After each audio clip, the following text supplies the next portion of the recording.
Obrigado, Florzinha. Bom dia, Ana Terra. Bom dia, arroba. Rei, tem que dar uma tentada no celular, tá? Porque ele só vai chegar em casa hoje ainda. Ele vai receber alta, então ele deve estar no hospital. Pelo celular você consegue falar. Tá? Ele deve chegar assim lá para as 11 horas, né? Os médicos costumam fazer a vistoria, né? Passar ali para refazer a visita nos pacientes na parte da manhã.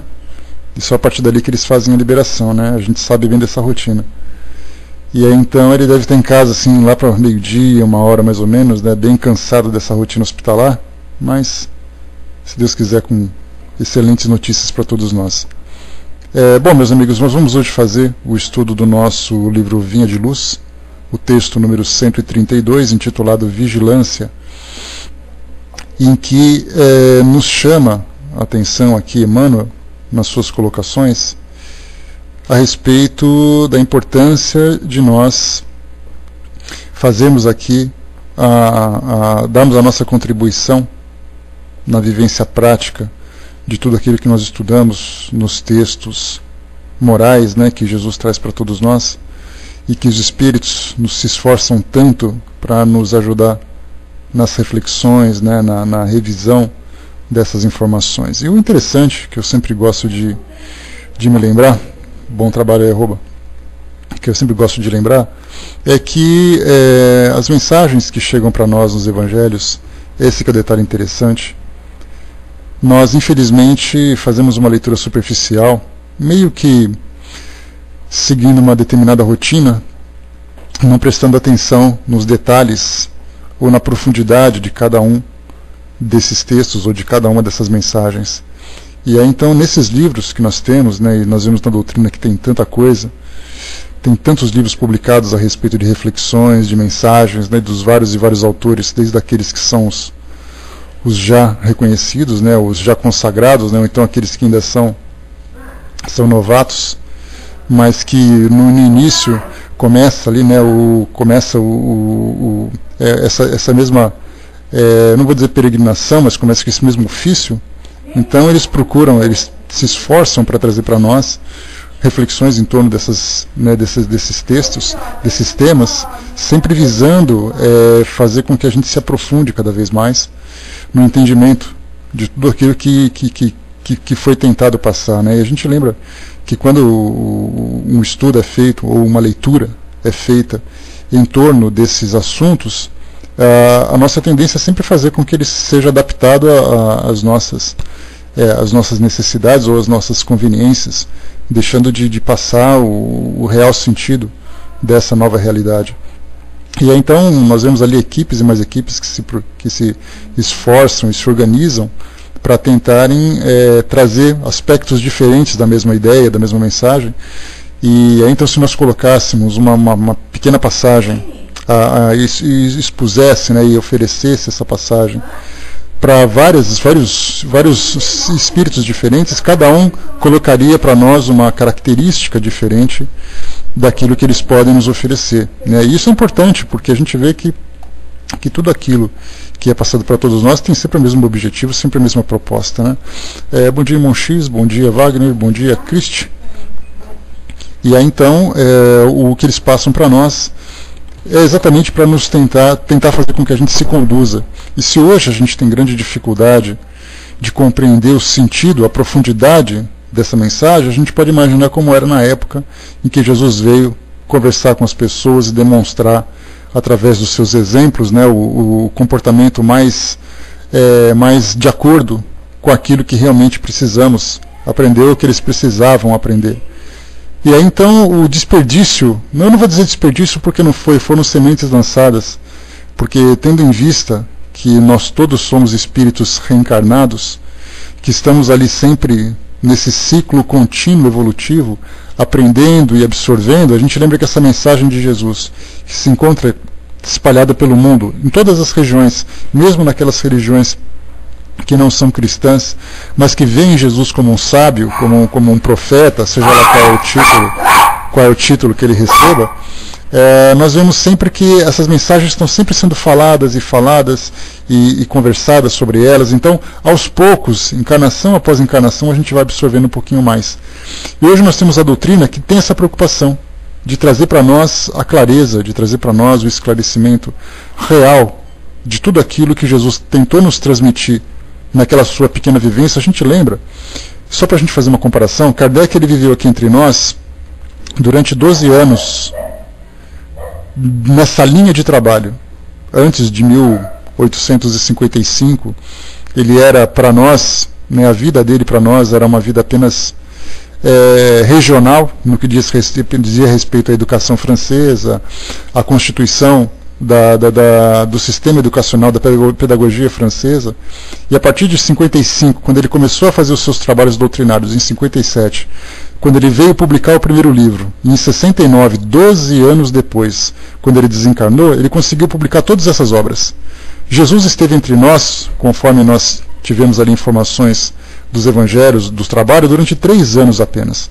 Então era um mundo completamente desregrado, um mundo que não tinha nenhum tipo de valor, e em 3 anos apenas foi o tempo que ele tinha para poder semear essa ideia. De lá para cá começamos a pegar então textos e mais textos, né? As igrejas, as religiões começaram a trabalhar essas informações, organizando, né? Tentando fazer com que elas ficassem muito mais históricas do que filosóficas. Esse que é o grande problema que a gente acaba percebendo, porque se preocupam muito com detalhes, né, de quando foi, como foi, quem acabou fazendo, né? Então a mensagem propriamente dita ficava simplesmente passada.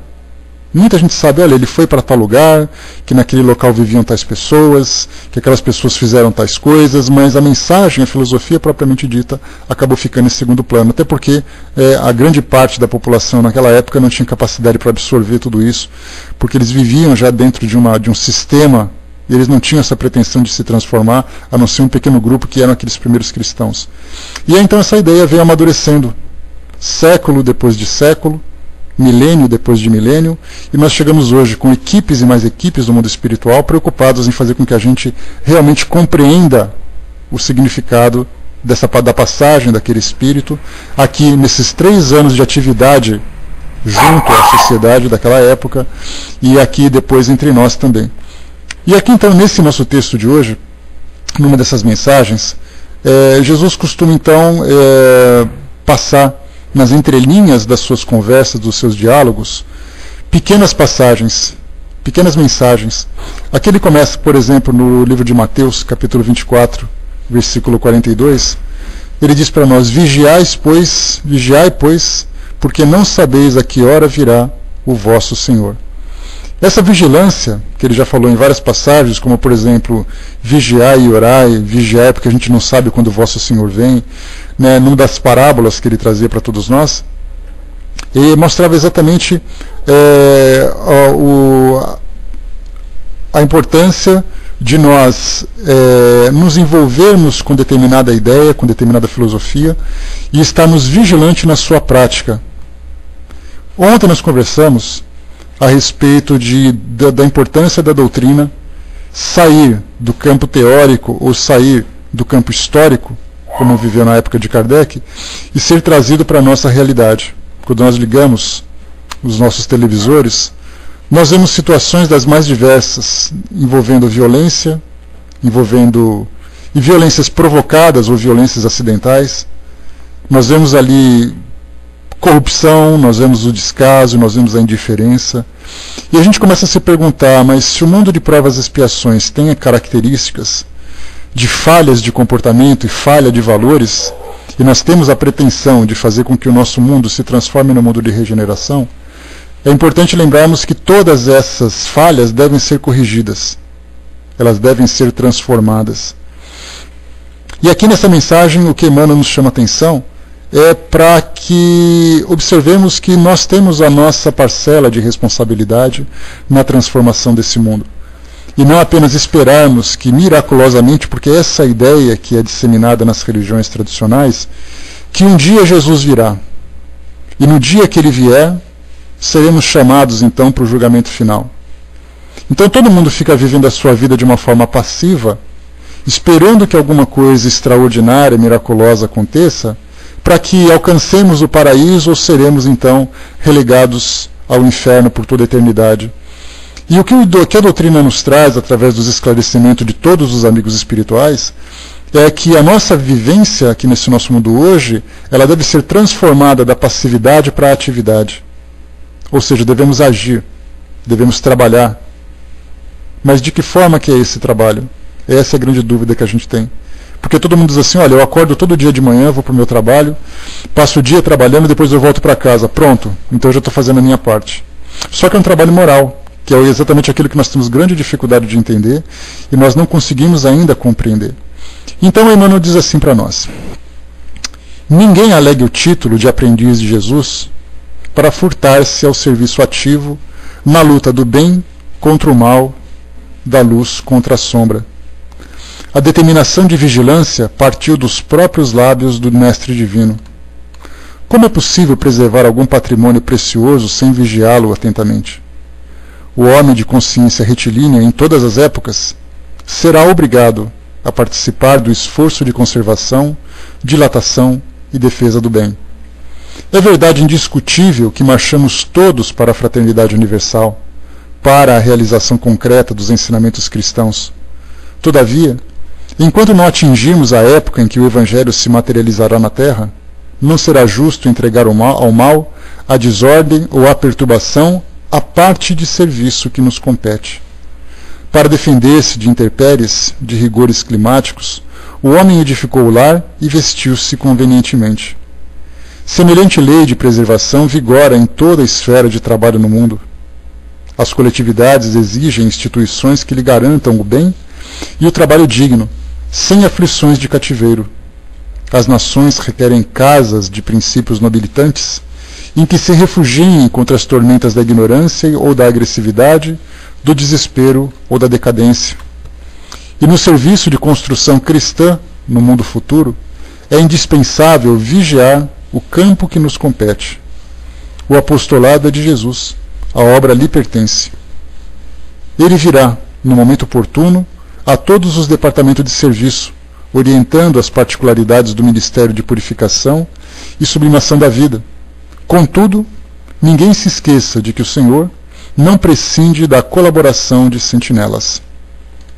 A primeira passagem diz o seguinte para nós, que ninguém alegue o título de aprendiz de Jesus para furtar-se ao serviço ativo na luta do bem contra o mal, da luz contra a sombra.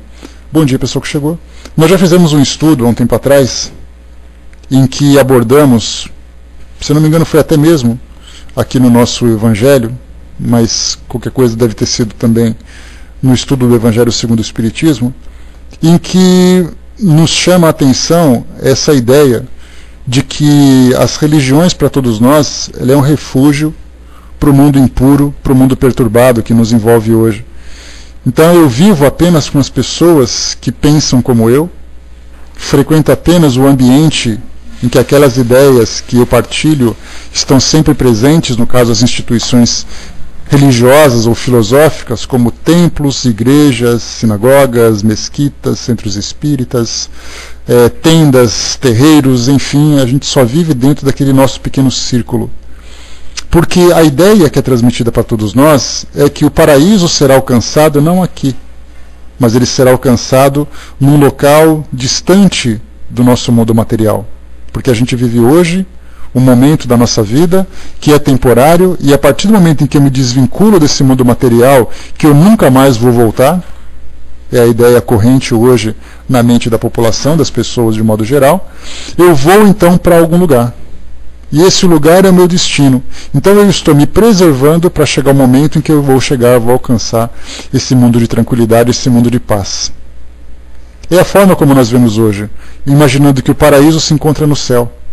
Daí então, se eu conseguir me proteger das provocações do mundo, das impurezas do mundo, eu vou alcançar esse paraíso. E os Espíritos vêm nos trazer uma novidade, mostrando que o paraíso não se encontra no céu, mas o paraíso se encontra dentro de nós mesmos. Que não importa onde nós estejamos, nós temos que conquistar esse paraíso ou vivenciar esse inferno, será dentro de nós mesmos. E por o fato de sermos espíritos em constante reencarnação, em contínua reencarnação, visando essa purificação, a gente lembra que esse paraíso que a gente deseja não é fora daqui, mas é exatamente onde aqui a gente vivencia. Exatamente essa é a nossa realidade, onde nós colocamos os nossos pés. Daí dessa forma, quando nós buscamos então alcançar esse estado de plenitude, esse estado de felicidade, os espíritos nos dizem então que não adianta a gente querer fugir da nossa ação ativa, da nossa iniciativa, dos nossos esforços, para fazer com que o nosso mundo se transforme num paraíso e não que a gente fuja do mundo impuro para alcançar esse paraíso. Então aqui não adianta a gente dizer assim, olha, eu sou seguidor de Jesus, ou eu sou um aprendiz de Jesus, sou um apóstolo, sou um discípulo, eu sou isso, eu sou aquilo, e estou me guardando para o dia do encontro com Ele. Esse guardar, na verdade, é uma grande ilusão para todos nós. O Arroba colocou, mas guardadas essas proporções, a religião não se faz necessária. Elas são fundamentais, elas não são necessárias. Mas o grande problema que nós enfrentamos é a interpretação que nós fazemos da sua missão. A tarefa que ela vem para nós é fazer com que aquilo que vem do mundo espiritual chegue no nosso mundo real. Mas a ideia que nós temos hoje é que elas vieram para nos salvar e nos levar para algum lugar. É exatamente o caminho contrário. É aquela ideia assim de que ela é na verdade para nós como se fosse uma fonte de captação de energias. Ou seja, ela se encontra ali para absorver aquilo que vem do mundo espiritual e transmitir para o nosso mundo material. Mas o modo como nós vemos é como se ela fosse um portal de fuga do mundo real. Então eu vou para a igreja, eu vou para a religião para fugir do mundo imperfeito. Sendo que é ali que nós vamos para receber as informações para fazer o nosso mundo perfeito. Essa é a diferença. Por isso que quando se fala, porque Jesus vem nos salvar, porque Jesus morreu por nossa causa, porque Jesus faz, ninguém fala assim, eu tenho que fazer. É tudo Ele que tem que fazer. E Ele já disse para nós que a cada um segundo as suas obras. Quer dizer, nós somos responsáveis por aquilo que nós construímos. Então eu não preciso fazer nada, eu só preciso acreditar e preciso me dedicar à mensagem que Ele fez, e o resto Ele faz para todos nós. Mas fazem muito mais por ignorância, do que por intenção. Porque é a falta de compreensão nessa mensagem. Porque a ansiedade que todos nós temos de fugir desse mundo e alcançar o paraíso, pela propaganda que foi feita desse paraíso, é algo enorme, sempre foi feito desde os tempos antigos. Quando Jesus dizia assim, que todos nós vamos alcançar o paraíso e tudo mais, ele falava de um paraíso muito mais real dentro de nós do que um paraíso localizado geograficamente no lugar do espaço. E as pessoas acreditavam que aqui nesse mundo, que ninguém sabe por que eu vim para cá, o que eu vim fazer nesse mundo exatamente? Sendo que eu tenho que ir para algum lugar, para que ele me serve? E aí então nós entendemos que quando nós observamos que o nosso planeta hoje, bom dia pessoal que chegou, que o nosso planeta hoje é uma grande escola de aperfeiçoamento, e que é esse estado de aperfeiçoamento que vai nos proporcionar a plenitude, a felicidade espiritual, aí nós entendemos que é aqui que nós temos que estar e é aqui que nós vamos ficar o tempo que for necessário. Aqui não é um local onde nós somos jogados e temos que desesperadamente encontrar o portal mágico para fugir daqui. O mundo hoje pensa dessa forma, porque a propaganda foi feita. Para muitos de nós, inclusive, nós que somos espíritas, ou somos pelo menos simpatizantes do espiritismo, a ideia que se faz, a propaganda que se faz do mundo espiritual, quando nós vemos, por exemplo, os mundos perfeitos, os mundos dos espíritos puros, as regiões habitadas por espíritos elevados e tudo mais, nos faz também uma propaganda que a gente está doido para alcançar lá. Só que a gente quer alcançar logo de imediato. Eu vou viver aqui agora, fazer tudo certinho, vou frequentar o centro espírita toda semana, vou fazer as leituras que eu preciso, vou correr lá para o portal porque é importante e tudo mais, porque eu sei que quando eu desencarnar eu vou para lá.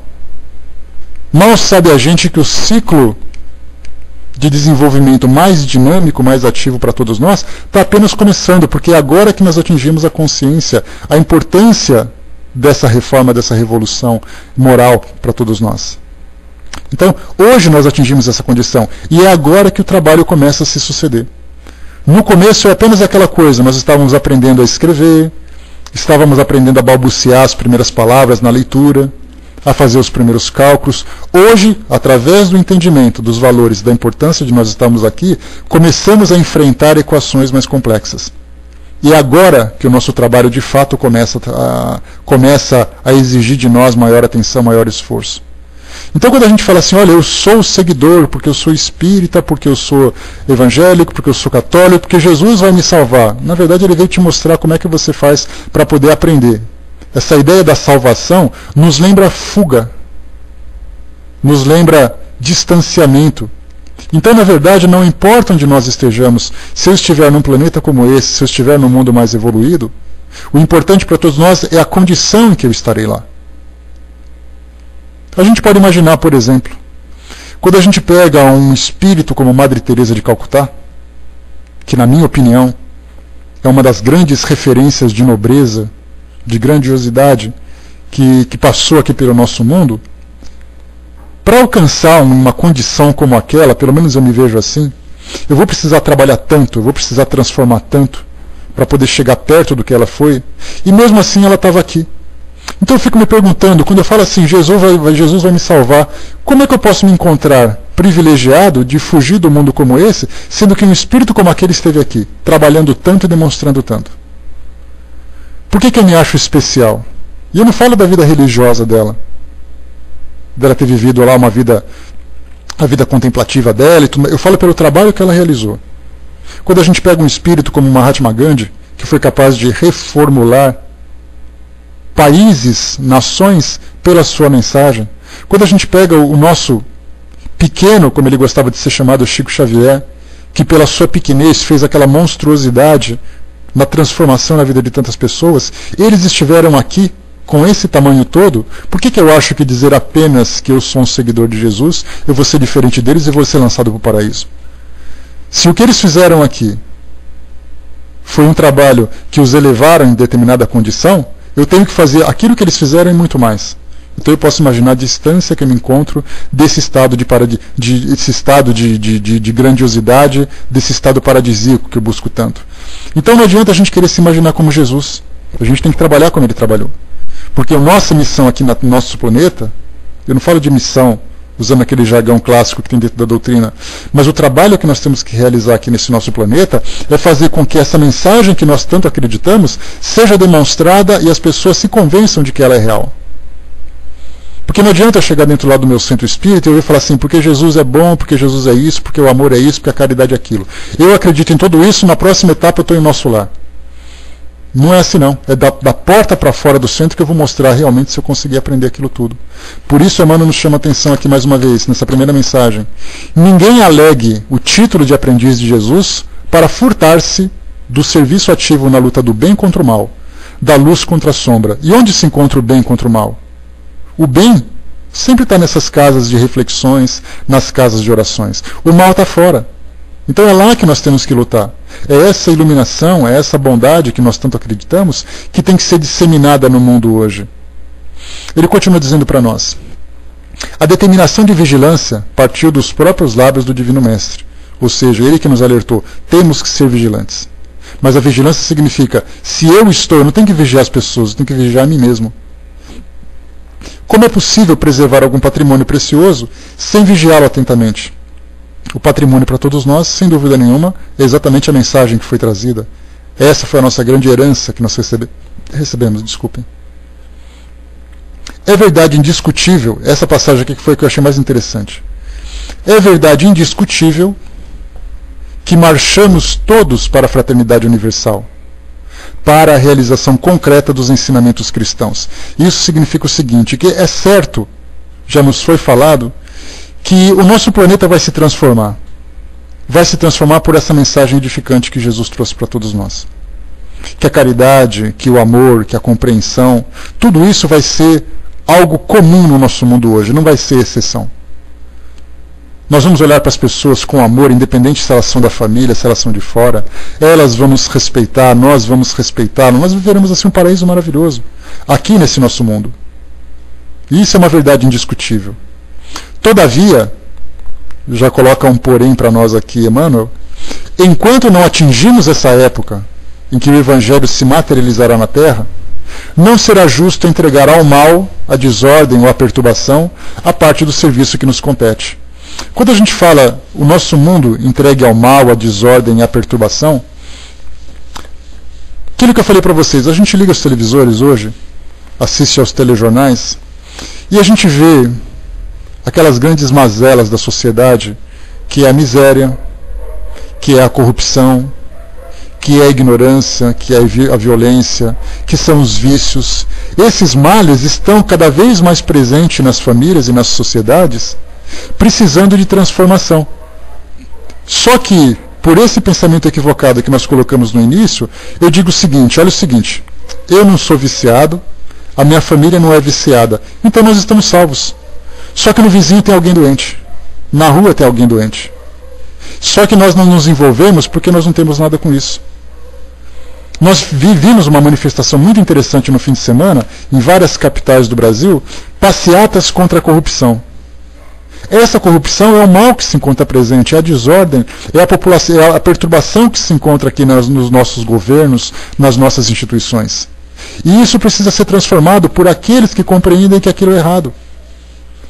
E aquelas pessoas que estiveram lá, conscientemente ou não, deram a sua contribuição para a transformação desse mundo para um mundo melhor.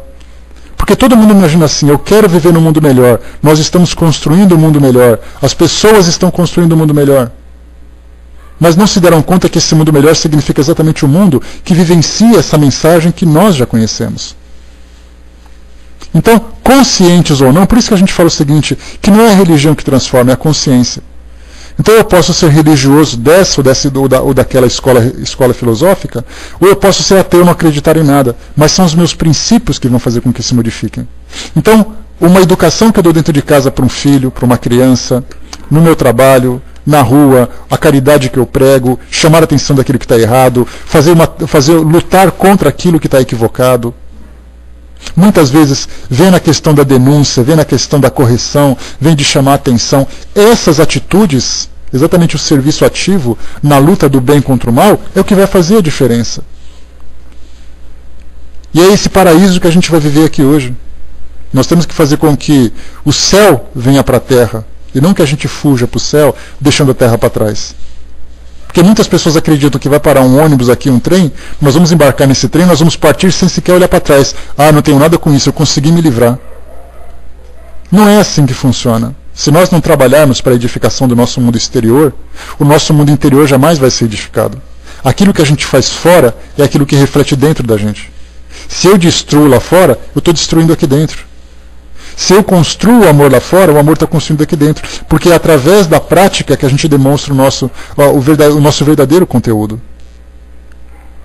Isso que é importante da gente fixar. Né, deixa eu ver aqui. Pois é, né, Rua? Essa questão de rótulos que a gente coloca, da camisa que a gente veste, é uma questão de entendimento para todos nós. Mas muitas vezes a gente utiliza esses rótulos com tanta autoridade, se esquecendo que a essência daquilo tudo não está sendo demonstrada. Algumas vezes seria interessante que as pessoas não se identificassem pela religião, mas elas fossem identificadas pelas atitudes. Aquela história assim, olha, eu estou vendo você fazer uma coisa bacana. Aí de repente alguém pergunta, escuta, que religião você tem? Qual é a sua religião? De que religião você é? Aí, tentando fazer um vínculo da religião que você segue com a atitude que você tem. E na verdade isso é simplesmente ilusório. Porque as instituições terrenas não vão salvar as pessoas. As pessoas vão se salvar delas próprias. Por isso então, aqui nessa parte final, ele coloca aqui no serviço de construção cristã do mundo futuro, é indispensável vigiar o campo que nos compete. Se eu sou um discípulo, vocês se lembram, fazendo a leitura dos evangelhos, o que os apóstolos tinham que trabalhar para poder fazer com que Jesus os mantivesse próximos? Não tinha nenhum apóstolo que ficava dando cano nos compromissos de Jesus. Vocês compareçam aqui amanhã, que a gente tem um trabalho para fazer. Aí depois chega um apóstolo, poxa, desculpa, eu perdi o ônibus, me atrasei e tal, não deu para vir. Não tinha essa, eles tinham que estar presentes e fazer aquilo porque eles estavam sob vigilância. O apóstolo que não trabalhasse não seria um apóstolo, como o próprio nome diz. O apostolado significa viver aquela mensagem, viver aquele ensinamento. E não havia apóstolo ocioso. Até mesmo aquele que errou durante o exercício das suas atividades junto com o mestre, fez aquilo que cabia fazer. No final, perdi meu jumentinho que estava lá, vou só pegar o próximo agora. Então não tinha aquela coisa de ficar querendo enganar, de querendo ludibriar, para poder utilizar aquela posição como uma posição de status. Se por acaso eu fico imaginando, só o fato deles chegarem e falar assim, olha, nós fomos lá para tentar fazer uma cura, de expulsar os demônios, mas a gente não conseguiu. Vocês me lembram do esfrega que ele deu? Até quando eu vou ter que tolerar vocês? Que vocês não têm fé, que vocês não fazem a coisa direito? Então viver sob essa vigilância, se nós nos colocamos como aprendizes, hoje podemos não ser apóstolos. Talvez por não sermos tão grandes, não sermos tão ativos como ele foi. Mas o fato de nós nos colocarmos como aprendizes mostra que esse aprendizado é na prática. É colocar o pé na estrada. Só que aquele colocar o pé na estrada, na época deles, significa a gente colocar o pé no chão na nossa realidade e fazer esse trabalho. Eu tenho que trabalhar com dignidade, eu tenho que trabalhar com consciência, eu tenho que trabalhar com perseverança, eu tenho que transmitir confiança para as pessoas, eu tenho que mostrar para elas aquilo que é certo, pelo meu exemplo, pelas minhas ações. Eu tenho que chamar atenção naquilo que é errado, eu tenho que protestar contra aquilo que é desigual, aquilo que é injusto. É esse pé no chão, é esse pé na estrada que a gente tem que fazer. E ele chamou a atenção que muitas vezes quando você entra numa cidade, chamou a atenção dos apóstolos, se você entrar numa cidade e vocês forem rejeitados, saiam de lá. Porque eles não querem. E para nós é a mesma coisa, o nosso bom senso é o que vai direcionar as nossas atitudes no nosso cotidiano. Por isso não esperemos alcançar o paraíso sem precisar voltar para cá. Nós vamos voltar para cá tantas e quantas vezes forem necessárias, porque a transformação do mundo exterior, mais uma vez, representa a transformação do nosso mundo interior. Se eu vivo me queixando o tempo todo, se eu vivo achando imperfeição o tempo todo, se eu vivo na ociosidade, se eu acho que eu não tenho nada a ver com isso, essa minha fuga desse compromisso que me coloca num mundo como esse, não vai me levar para um mundo diferente, vai me trazer de volta. Até que eu trabalhe e faça de fato a minha parte nessa cota de mudanças que são necessárias aqui para o nosso mundo. E aí ele coloca para nós aqui também, Emmanuel, para a gente poder encerrar aqui o nosso bate-papo. E no serviço de construção cristã do mundo futuro, porque a gente não sabe quando isso vai acontecer, a gente sabe que é um processo que está acontecendo, mas não sabe quando ele vai ser finalizado, essa construção cristã. E lembra que a gente não vai converter o mundo no mundo religioso, mas a mensagem moral estará presente na atitude, no pensamento, nas palavras de todas as pessoas. Ele diz assim, é indispensável vigiar o campo que nos compete. O apostolado é de Jesus. A obra pertence-lhe, ou seja, ele é o responsável por todas essas mudanças que nós vamos viver aqui hoje, ou que nós estamos vivendo aqui hoje. É ele que é o grande maestro da orquestra que toca essa música celestial nesse nosso mundo hoje. É dele essa obra. Ele virá no momento oportuno a todos os departamentos de serviço, orientando as particularidades do Ministério de Purificação e Sublimação da vida. Então ele vai chegar um momento em que o nosso mundo vai ser um mundo, vamos dizer, transformado, regenerado de fato, como é o que a gente espera, em todas as particularidades do Ministério da Purificação. Essas particularidades significam individualmente para as pessoas, coletivamente para as famílias, socialmente para as instituições, para as nações, para os governos, para todas as pessoas. Todos eles viverão em função desses ensinamentos. Eu não vou mais pensar em corrupção porque eu não vou mais ter coragem de fazer isso, porque eu sei que é errado. Eu não vou mais querer enganar as pessoas, eu não vou querer mais me aproveitar dos esforços alheios. Eu fico simplesmente parado ali no canto, fazendo de conta que não é comigo, enquanto os outros trabalham. Nós vamos ver a atividade, porque é assim que os espíritos nos passam. Nessa camada mediana do mundo espiritual, nós vemos uma atividade incessante, todos estão ativos. E aquele que está parado, tentando se aproveitar da situação, é um espírito doente. E ele é visto com caridade, e é chamado ao trabalho, empurrado com amor, com caridade, é empurrado dando estímulo, fazendo barganhas para que ele possa se mobilizar. Esse é um espírito doente. Agora, aqueles que são conscientes, é assim, escuta, é aquele que não espera o chamado. É aquele que diz assim, olha, estou pronto, o que eu posso fazer? Essa iniciativa nossa, nesse nosso mundo hoje e no mundo espiritual, é o que vai demonstrar de fato aquilo que que nós adquirimos, assimilamos desse ensinamento. Por isso, então, Jesus trazendo essa sua mensagem vai atingir todas as particularidades do mundo. O homem vai ser assim. Eu vou ver, por exemplo, comida sobrando na minha casa, eu não vou conseguir dormir com essa comida parada, sabendo que tem gente passando fome.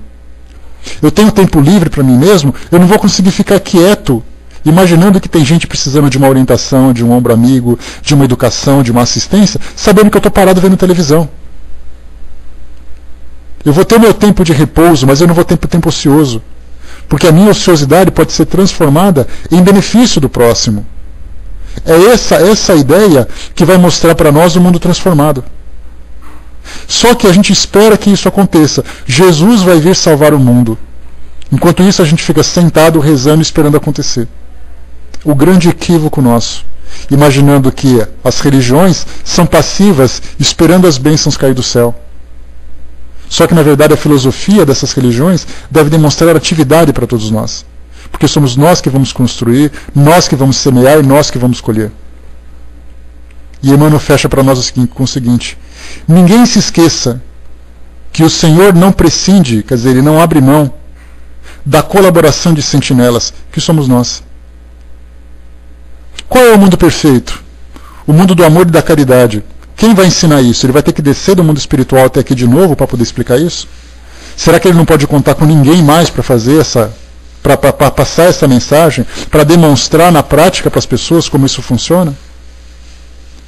E aí então nós que somos os aprendizes, somos aqueles que estamos demonstrando exatamente aquilo que nós acreditamos. E essa mensagem então que fala do vigiai, vigiemos então aquilo que nós acreditamos. Vigiemos aquilo que nós aprendemos. Vigiemos aquilo que nós admitimos como sendo para nós uma realidade. O mundo depende de nós. Aquela musiquinha que diz, né? Depende de nós. O mundo depende de nós. A transformação depende de nós. Não dependemos do mundo espiritual. Eles vêm nos dar estímulo, nos dar orientação. Mas já que nós estamos encarnados, o trabalho é nosso. Não adianta a gente imaginar línguas de fogo no céu, como no Pentecostes, que aconteceu naquele passado distante, onde milagres aconteciam, línguas eram faladas. Nada disso. É a mão na massa, é o pé na estrada. Isso que vai mudar. E é esse que é o nosso papel. Não imaginemos fugir desse mundo tão cedo. Nós vamos desencarnar por um processo biológico, vamos preparar a nossa reencarnação, vamos voltar para cá de novo para continuar aquilo que foi parado. E esse ciclo vai durar nesse mundo de dificuldades, enquanto esse mundo não se transformar pelas nossas próprias obras. Eu posso até ir para o mundo espiritual. Vou encontrar os meus amigos, vou viver muito feliz. Vai chegar uma hora, bom, você já curtiu bastante, já descansou, já aprendeu, volta agora para o trabalho lá embaixo. Porque é ali que a coisa vai pegar. Então é a mensagem que Emmanuel traz para nós. Uma mensagem, a gente percebe que nessas últimas mensagens que a gente tem estudado, tudo aquilo que é transmitido para nós vem com um certo rigor e até mesmo com um certo vigor.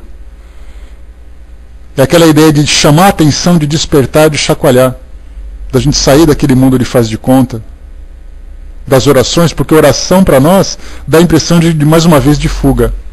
E na verdade oração significa pedido de ajuda, pedido de assistência, agradecimento, mas a nossa vida aqui continua. O nosso trabalho aqui exige de nós um esforço incontável. A gente vai conseguir modificar isso com o passar do tempo. A gente vai modificar, por exemplo, o nosso modo de entretenimento, os nossos métodos de educação, o nosso estilo de convivência. Tudo isso vai se transformando pelas tradições da sociedade. Só que a gente não pode esperar que a sociedade passe para nós uma conduta. Somos nós que temos que agir assim. Mesmo que muitas vezes a gente tenha que nadar contra a maré. E a gente lembra que esses espíritos que estiveram entre nós, que demonstraram um grande valor nas suas condutas, eles foram criticados, eles foram apontados, eles foram banidos de grupos sociais.